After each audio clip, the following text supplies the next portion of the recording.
빌립보서 3장 1절부터, 원래는 4절부터 보려고 했는데 1절부터 우리가 9절까지 함께 읽도록 하겠습니다. 1절부터 9절 말씀, 신약성경 320페이지, 각 가정에서도 성경책 펴시고 신약성경 320페이지 빌립보서 3장 1절로 9절 말씀을 찾아주시기 바랍니다.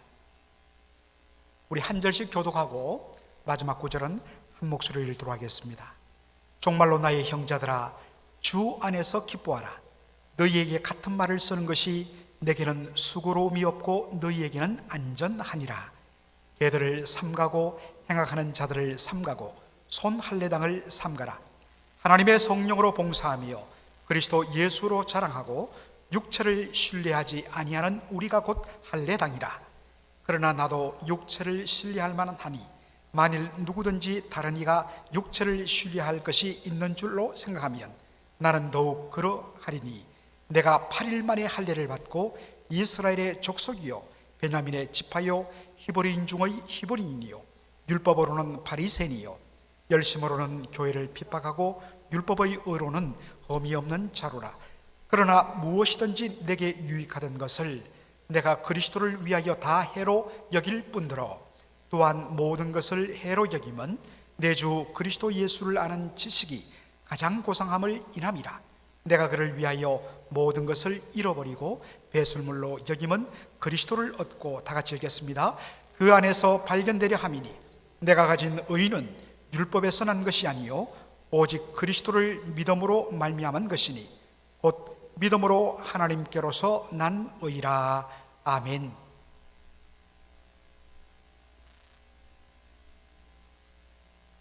어제가 우리 조국이 일제의 35년 압박과 억압과 정말 그 흑암의 통치에서 하나님의 은혜로 해방과 자유를 맛본 지 75주년이 되는 해였습니다. 어제가. 이 가운데도 혹시 45년도에 태어나신 해방동의가 계실지 모르겠지만 정말 얼마나 벅찬 감격입니까? 참으로 다시 한 번 더 우리 주님의 은혜를 우리가 찬양하며 감사를 드립니다. 오늘 저는 빌립보서 3장 1절로 9절의 말씀을 본문으로 하여서 보배와 배설물이라는 그런 제목으로 말씀을 전하고자 합니다. 빌립보서 3장 1절을 보면 1절, 정말로 나의 형제들아, 주 안에서 기뻐하라. 정말로, 이렇게 시작합니다. 제가 이 정말로라는 단어를 바울 서신에서 읽을 때마다 여기에도 나오고 에베소에도 나오고 여러 곳에서 나옵니다. 그때마다 전부터 한 27, 8년 전 신학교에서 공부할 때 설교학 수업 시간이 지금도 생각나면서 웃음을 짓습니다. 학생 하나가 준비한 설교를 앞에 나와서 하면 교수님과 학생들이 그것을 듣고 함께 평가하는 그런 방식으로 설교학 수업이 진행되었는데, 한 학생이, 동기가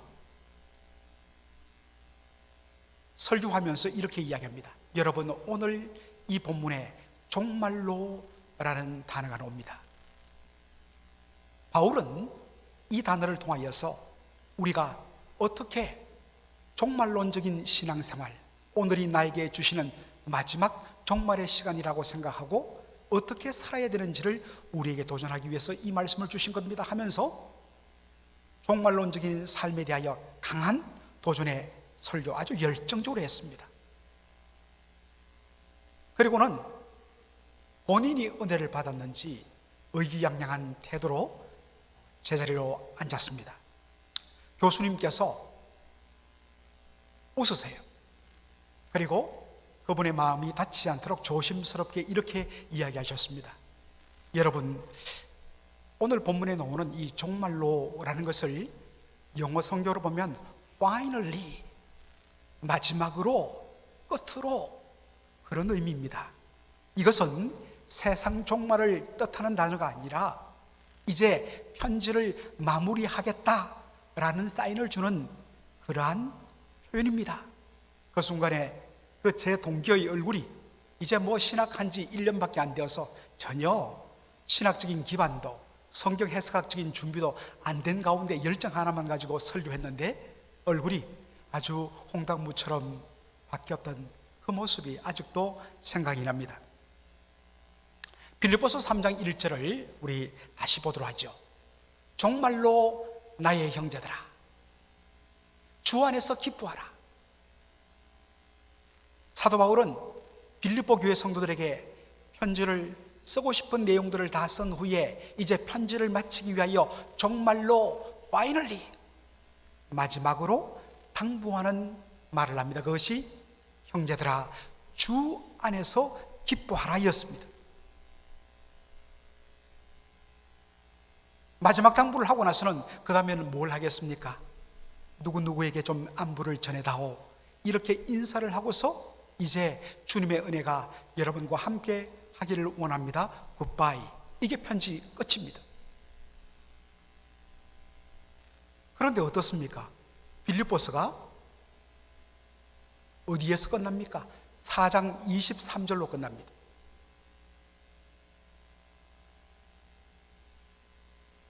갑자기 finally 정말로 마지막으로 라고 당부를 한 후에 갑자기 빌립보서 3장 2절 보도록 하겠습니다.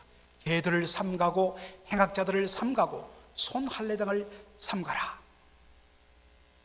전혀 새로운 이슈를 꺼내고 그것을 길게 다룹니다. 그것이 3장 전체에 걸쳐서 나옵니다. 그렇게 충분히 다룬 후에 빌립보서 4장 4절을 보면 주 안에서 항상 기뻐하라. 내가 다시 말하노니 기뻐하라. 원래 자신이 말하려고 했던 그 부분으로 다시 되돌아가는 것을 보게 됩니다.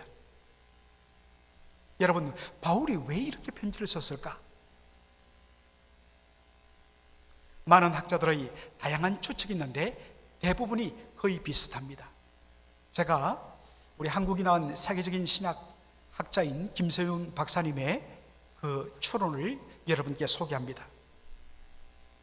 김세윤 박사님에 따르면 지금 바울은 로마 감옥에서 빌립보 교회 성도들을 위하여 편지를 쓰면서 이제 마무리하고 있었습니다. 마지막 당부를 하고 이제 편지를 끝마치려고 하고 있는데 갑작스럽게 빌립보 교회로부터 새로운 소식이 당도했습니다. 그 새로운 소식이 뭐냐면 지금 빌립보 교회에 유대인 출신의 거짓 교사들이 침투했다는 그러한 소식이었습니다. 그들이 와서 뭐라고 가르쳤냐면, 여러분, 바울은 예수 그리스도를 믿음으로 말미암아 의롭다함 받고 구원받는다 했지요? 여러분, 그거는 반쪽짜리입니다. 예수만 믿어서는 온전히 구원을 받지 못합니다. 예수 믿는 것 플러스 할례를 받아야 됩니다. 이것 때문에 성도들이 크게 혼란에 빠졌다는 것입니다. 그래서 이 소식을 빨리 바울 선생에게 전해서 답을 얻고자 사람을 보냈다는 것입니다. 그래서 이 소식을 들은 바울이 마지막으로 라면서 당부로 끝내려는 편지를 멈추고 이 이슈를 다루기 시작했다는 것입니다. 참으로 합리적인 추론이죠. 이런 배경에서 놓은 말씀이 빌립보서 3장 2절인데 다시 보겠습니다. 개들을 삼가고 행악자들을 삼가고 손할례당을 삼가라. 유대인 거짓 교사들을 가리키는 말입니다. 특별히 다른 것들은 어느 정도 그렇게 여러분이 이해되는데 손할례당, 이게 무슨 뜻일까? 아마도 여러분들 이 말씀을 읽을 때마다 잘 의미가 와닿지 않았을 것입니다. 그리고 영어 성경을 보면 손할례당을 those mutilator of the flesh, 이게 도대체 단어 뜻은 알지라도 무엇 때문에 이러한 표현을 쓰는지, 몸을 손상시키고 절단하는 자들, 이게 무슨 말일까? 그리고 왜 우리 한글 성경 번역자들은 이것을 손할례당이라 도무지 한 번도 들어보지 못한 이런 표현을 사용하여 번역했을까? 여러분, 손할례당이 무엇일까요? 자, 한자를 한번 보죠. 손이란 말은 우리 이 hand, 손을 가리키는 게 아니라 훼손하다, 손해를 끼치다는 뜻도 되지만 무엇을 훼손하다, 훼손하다 할 때 쓰는 손자입니다. 훼손할 손자. 여러분, 할례는 무엇입니까? 할례라는 것은 하나님의 언약 백성이 되었다는 표시로서 남자의 생식기 끝 표피를 잘라내는 의식을 할례라고 이야기합니다. 빌립보 교회에 침투한 유대인 출신의 거짓 교사들은 예수 믿는 것으로는 구원받기에 부족하다, 여기에 더하여 할례를 받아야 된다, 우리 유대인처럼 할례를 받아야 된다라고 그렇게 가르쳤습니다. 이 이야기를 들은 바울이 이야기합니다.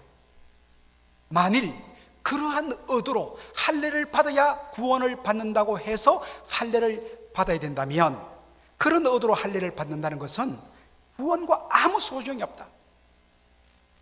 그런 식으로 할례 받는 그거는 자신의 몸에 상처를 내는, 몸을 훼손하는 그 일밖에는 안 된다. 그래서 영어 성경에는 those mutilators of the flesh, 육체를 mutilate, 절단하고 자르는, 훼손하는 그런 일밖에 안 된다는 것입니다.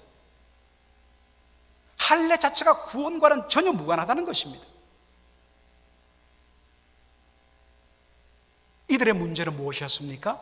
할례의 목적, 하나님이 할례를 주신 목적을 오해했다는 것입니다. 할례의 기준은 아브라함에게로부터 비롯됩니다. 창세기 17장에 보면 아브라함이 할례를 받죠. 그런데 그것보다 앞선 창세기 15장 6절에 보니까 아브라함이 여호와를 믿음에 하나님이 이것을 그의 의로 여기신지라. 아브라함이 하나님 앞에 의롭다함을 받은 것은 하나님을 온전히 믿었기 때문입니다. 그리고 그가 믿음으로 말미암아 의롭다함을 받았다는 표시로 확정하기 위하여 받은 것이 뭐냐? 할례라는 것이에요.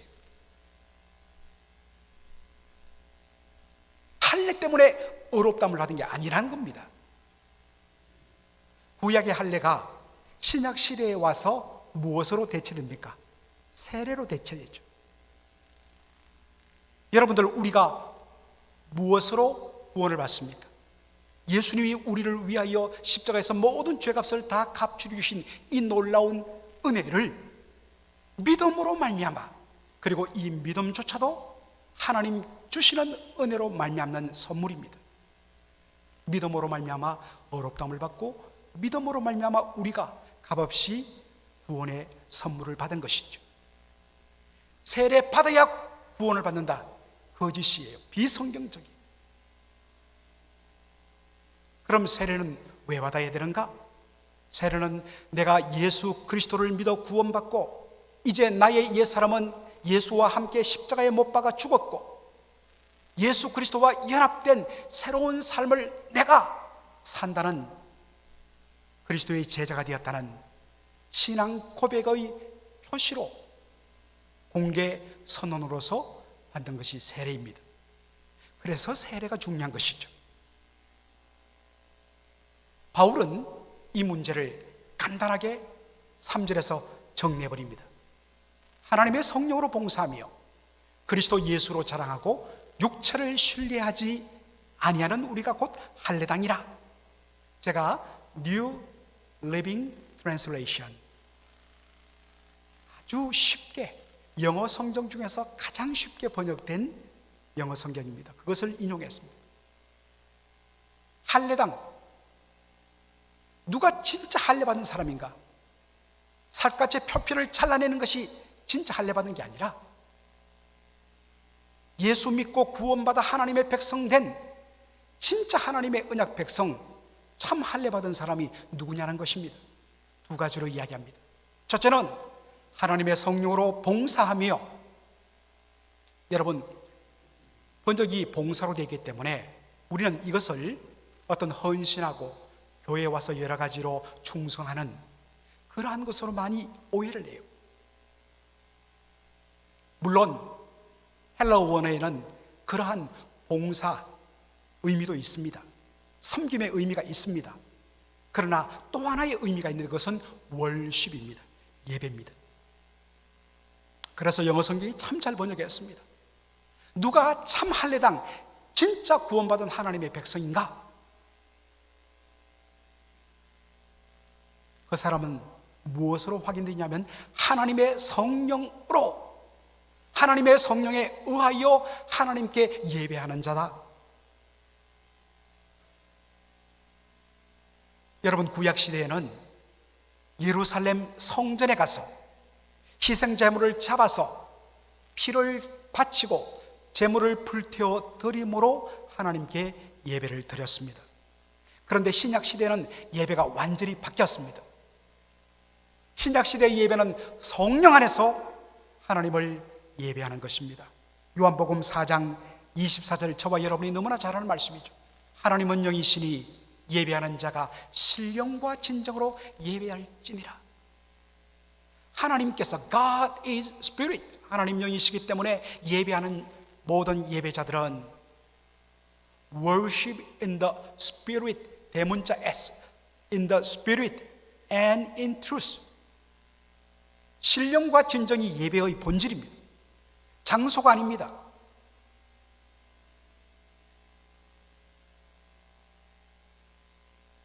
많은 분들이 이 팬데믹 때문에 교회당 못 오고 가정에서 예배를 드립니다.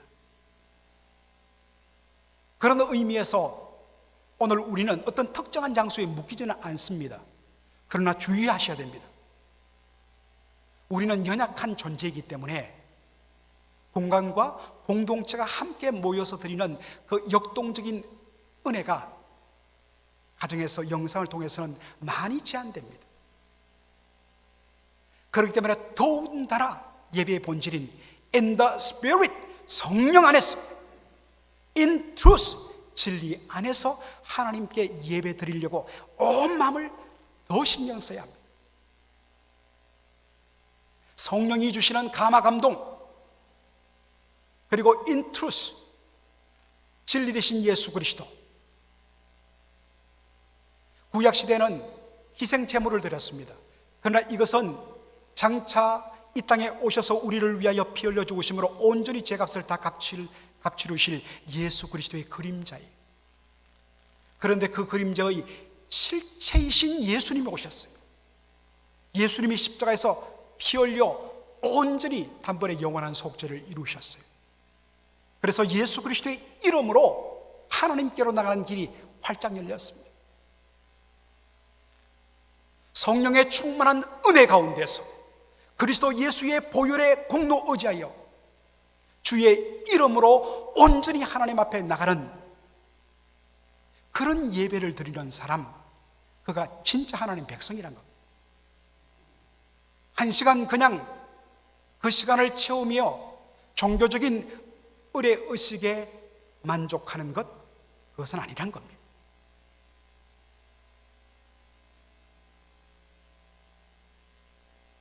둘째로, 누가 참 할례당 진정으로 구원받은 하나님의 백성인가? 그는 오직 예수 그리스도만 자랑하는 자라. 그리고 자신의 육체, 자신의 안에 있는 그 어떤 것도, 자기 의도, 자기 공로도 의지하지 않는 자가 진짜 구원받은 사람이다.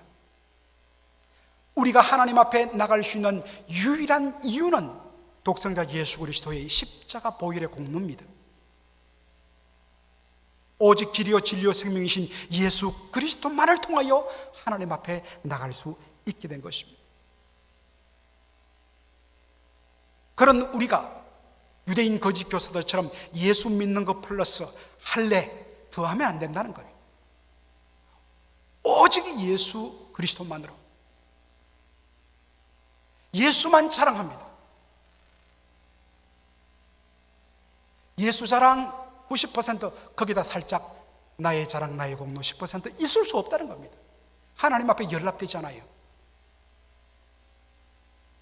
오직 예수 그리스도 한 분만 자랑하는 것이 진짜 참 할례당이고 구원받은 하나님의 언약 백성이란 것입니다. 이렇게 말하고 나서는 바울은 자기 간증을 합니다. 자기를 예를 들어서 이 말씀을 설명합니다. 빌립보서 3장 4절 보죠. 그러나 나도 육체를 신뢰할 만하니 만일 누구든지 다른 이가 육체를 신뢰할 것 있는 줄로 생각하면 나는 더욱더 그러하다. 그래서 미안하지만 한번 내 이야기를 하겠다라고 이야기하면서 5절 6절 이렇게 이야기합니다. 내가 8일 만에 할례를 받고 이스라엘의 족속이요 베냐민의 지파요 히브리인 중에 히브리인이요 율법으로는 바리새인이요 열심으로는 교회를 핍박하고 율법의 의로는 흠이 없는 자로라. 요즘 많이 이야기하는 바울은 종교적으로 날 때부터 금수저였습니다. 날 때부터 이 골든 스푼을 물고 태어난 사람입니다. 유대인으로서 갖춰야 할 모든, 정말 모든 것들을 다 갖추었습니다. 특별히 여러분 여기에 히브리인 중에 히브리인이다. 여러분 이 말씀이 어떻게 와닿습니까? The best of the best. 그러한 의미가 물론 담겨 있죠. 그런데 이 히브리인 중에 히브리인이란 이 말은 언제 쓰냐면, 여러분 2000년 당시의 유대인들은 팔레스타인 본토보다도 소아시아 땅, 로마, 그리고 북아프리카, 그리스, 지중해 연안에 수백만들이 이민을 가서 살고 있었습니다. 다양한 이유로. 그렇게 흩어져 살아간 이민자들을 디아스포라라고 이야기합니다. 여러분 많이 들었죠? 이민자들을 디아스포라라. 요즘 그렇게 많이 쓰고 있는데, 이 디아스포라란 말은 헬라 말로 scattered, 흩어졌다. 씨를 확 뿌려 흩어버리듯이 scattered, 흩어버린 자, 디아스포라. 처음에 이민 갈 때는 우리도 마찬가지죠. 1.5세들 폴펙트합니다. 한국말 바이링거예요. 그런데 그들이 자녀를 낳아서 2세대, 또 우리 이민 역사가 벌써 미국에 거의 120년 이제 가까이 되어가기 때문에 3세, 4세대 막 태어납니다. 2세대들은 뜨듬뜨듬 한국말 하지만 정확하게 표현하거나 쓰지를 못해요. 그러니 3세대로 내려가면 불가능하죠. 그래서 그 당시 디아스포라 유대인들은 대부분 자신이 태어난 곳의 언어를 말하고 그 언어로 예배를 드렸습니다. 그런데 그 가운데도 아주 고집스럽게 디아스포라 2세대, 3세대인데도 가정에서 철두철미하게 히브리, 그리고 그 당시 팔레스타인 땅에서 공용으로 쓰던 아람어를 가르치고, 가정에서 대화하거나 회당에서 예배 드릴 때 철두철미하게 히브리어와 아람어로 예배를 드리는 그런 사람들을 히브리인 중에 히브리인이라 그렇게 표현했다고 합니다. 바울은 이야기합니다. 내가 그런 사람이야.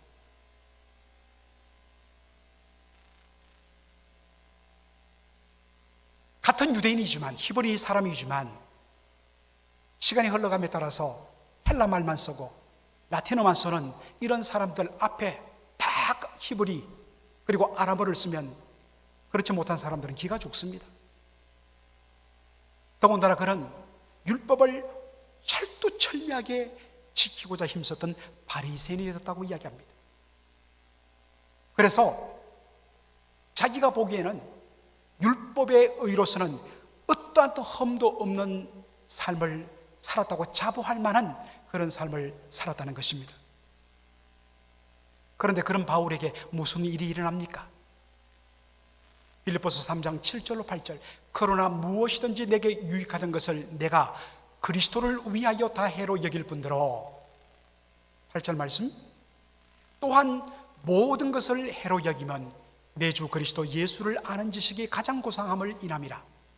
내가 그를 위하여 모든 것을 잃어버리고 배설물로 여기면 그리스도를 얻고 그 안에서 발견되려 함이니, 자신이 남들보다 훨씬 더 자랑할 만한 그러한 자랑거리들, 이 모든 것이 예수님 만나면서 한순간에 가장 존귀하신 예수님 앞에서 그 모든 자랑거리들이 다 무가치하게 그렇게 되었다는 것입니다. 율법의 의로서는 하나님 앞에 의롭담을 받을 인생 하나도 없습니다. 이것을 아시는 하나님께서 인생을 불쌍히 주셔서 독생자를 보내주셨고, 예수님이 우리 죄인들을 대신하여 죄짐 지시고 십자가에서 피 흘려 모든 사망의 저주를 당하심으로 말미암아 우리의 모든 죄를 예수님이 다 해결해 주셨습니다.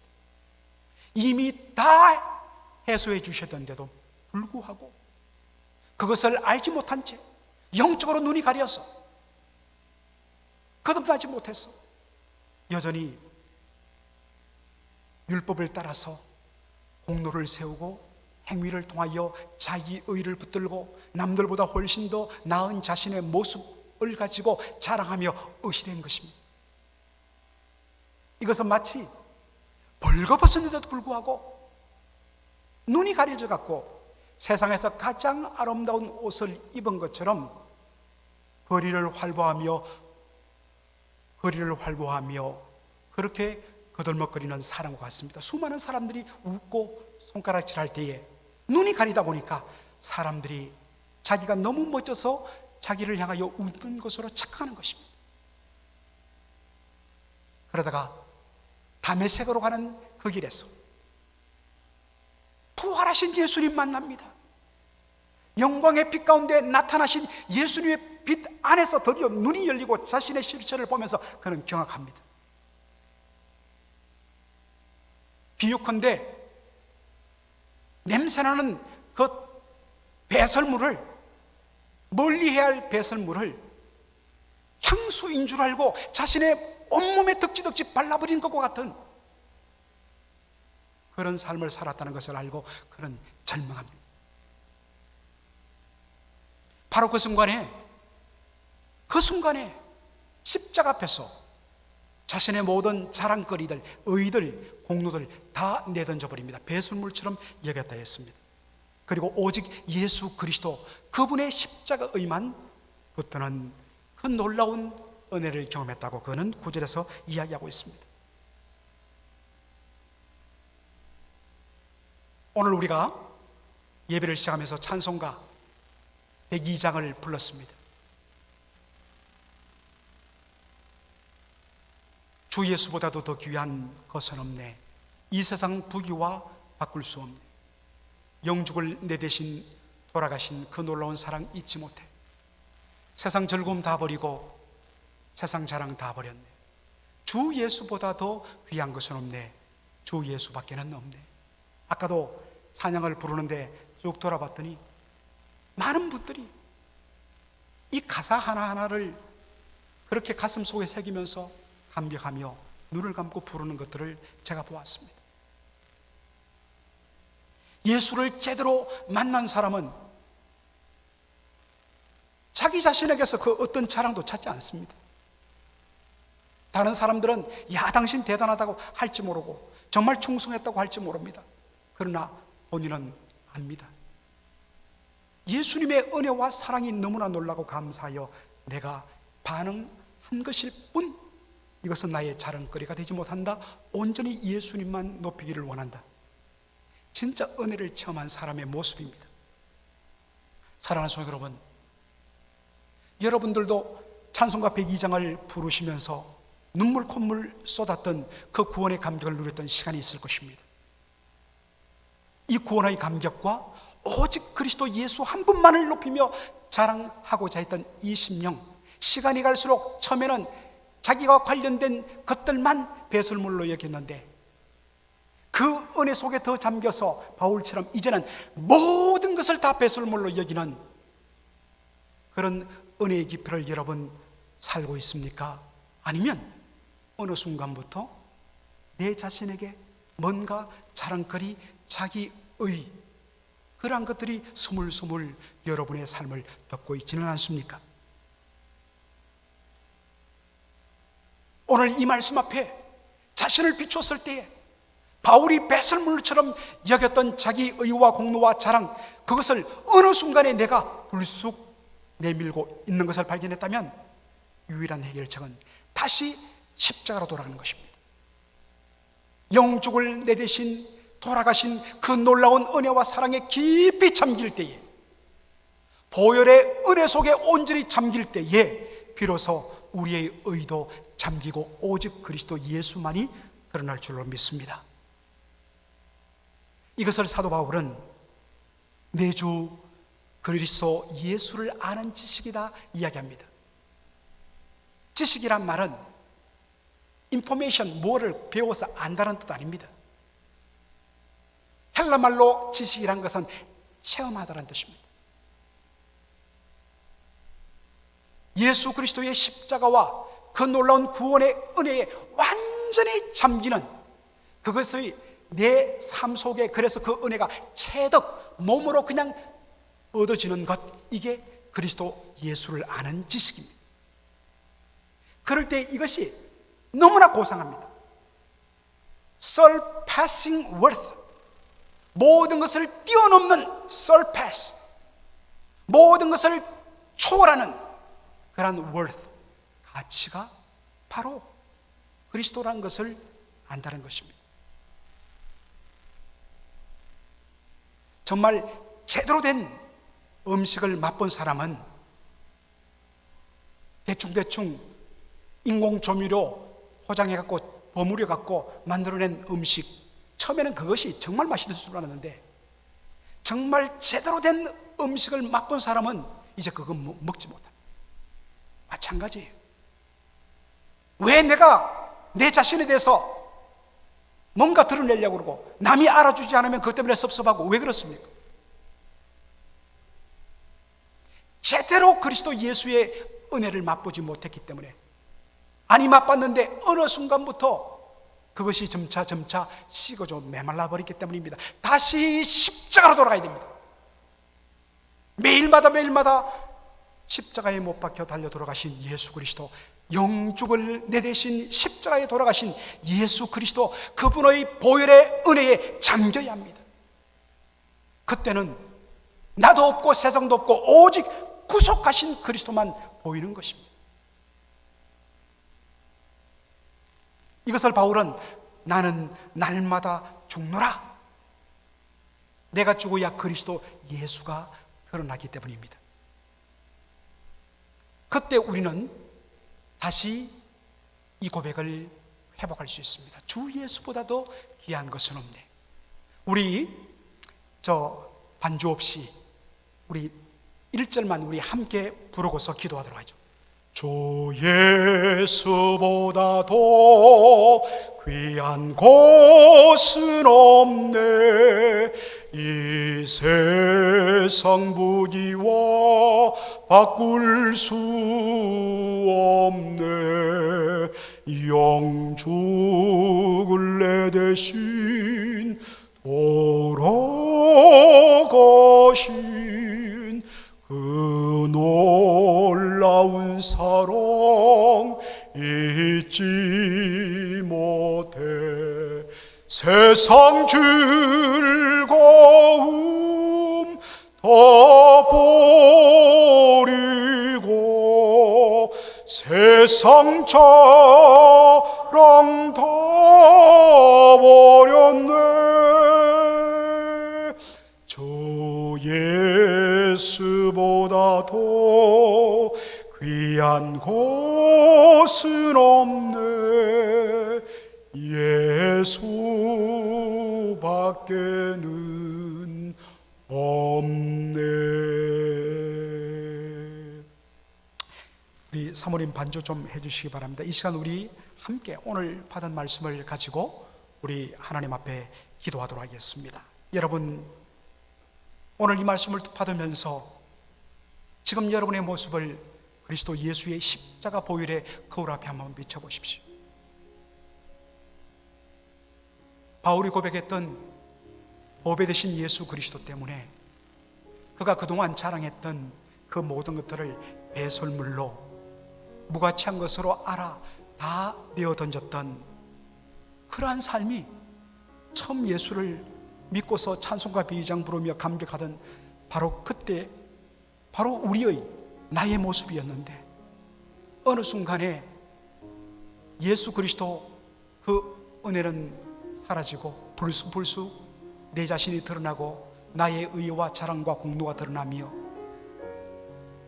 그러한 변질된 모습, 오늘 이 말씀의 거울 앞에 비춰진 우리의 모습을 보면서 이 길을 해결할 수 있는 유일한 방법은 주 예수 그리스도를 아는 지식, 그 십자가의 보혈의 공로에 온전히 들어가 그 은혜 가운데 완전히 녹아지고 그 은혜에 뒤덮여갖고 온전히 그 놀라운 구원의 은혜를 체득할 때 다시 우리는 예수 그리스도만을 유일한 자랑거리로 삼을 수 있는 저희가 될 줄로 믿습니다. 오늘 이 말씀 붙들고서 주여 그러한 은혜 허락하여 주옵소서. 우리 한 목소리로 다 같이 동성으로 기도하도록 하겠습니다.